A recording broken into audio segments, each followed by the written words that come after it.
Hello good people, today we are speaking about how to handle criticism while writing your book.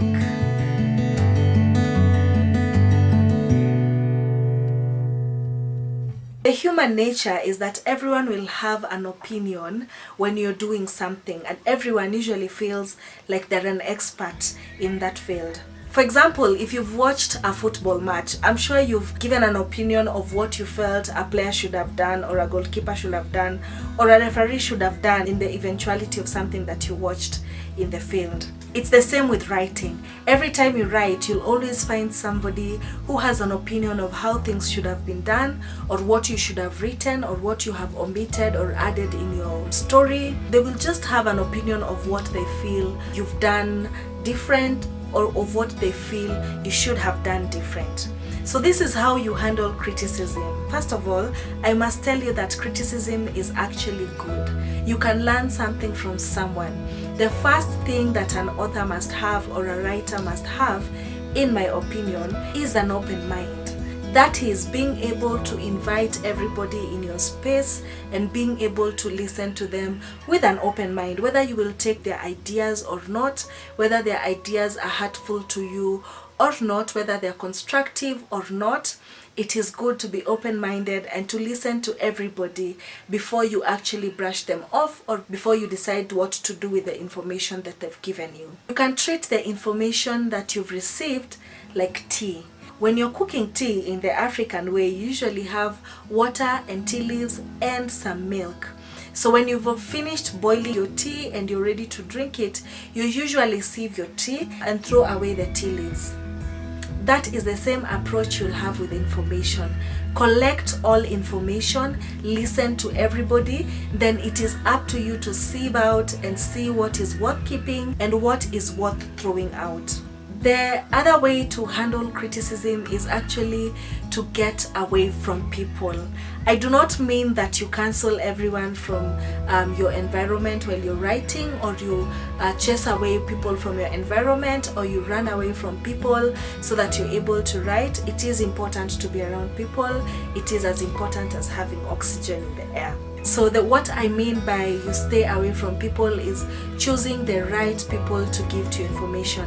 It's not everyone who needs to know that you're writing a script. We all know the English saying that says, do not count your chicks before they hatch. Writing can be very tasking, and it's important that the people that know what you're doing are people that will encourage you. I think I've said this in a previous video. In the African setup, it's very difficult to find people that will always encourage you. Someone will point out that writing books doesn't really have a lot of money. Someone will point out that writing is not a career. Someone will say something that will be hurtful or be discouraging to you. So it's important that the people who know what you're doing are people that can encourage you, are people that can lift you up, and people who can show you that what you're doing is purposeful and meaningful to yourself. I must tell you that an editor is a very blunt and honest person, so they are likely to correct your book, cut it off. You could write up to 60,000 words